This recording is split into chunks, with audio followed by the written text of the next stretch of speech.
Un autre pays où les citoyens ont voté, c'est au Gabon. Le référendum, le oui à une nouvelle constitution, l'emporte largement avec près de 92% des voix. Les Gabonais ont massivement voté pour le oui au référendum constitutionnel de ce samedi, selon le ministre gabonais de l'Intérieur, Herman Imogold. 91,80% plus exactement des votants ont voté pour la nouvelle constitution, contre 8,20% pour le non, a-t-il annoncé ce dimanche 17 novembre au soir. Le taux de participation est de 53,54%. Direction le Mali.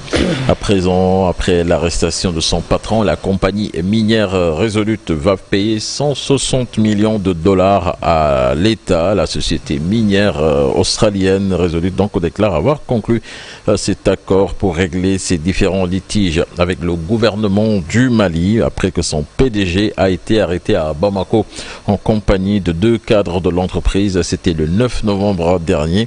Propriétaire d'une mine d'or au Mali, le groupe Resolute travaille maintenant avec le gouvernement malien sur les étapes procédurales restantes pour la libération de ces 3 employés, déclare-t-il dans un communiqué transmis à la bourse australienne.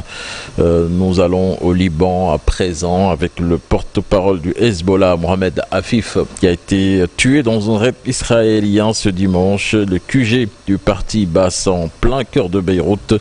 Sa mort a été confirmée par le chef de la branche libanaise du Baas, Ali Ilkazi, qui ne se trouvait pas dans le bâtiment au moment du raid. Cette frappe a tué 4 personnes. L'armée israélienne a indiqué qu'elle avait frappé depuis samedi matin plus de 200 cibles dans le pays.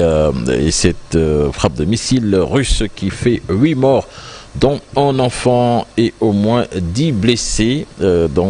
C'était ce dimanche soir à Soumy, une ville du nord-est de l'Ukraine. C'est ce qu'a annoncé le bureau du procureur régional, le pays ayant déjà été ciblé par une attaque aérienne d'ampleur la nuit précédente. Sur le Nata.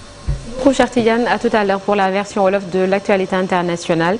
Alors hier dimanche, une équipe d'Info Matin a choisi de passer la journée au sein de la famille Kane au village de Ndjambofal, c'est dans la commune de Léona, dans la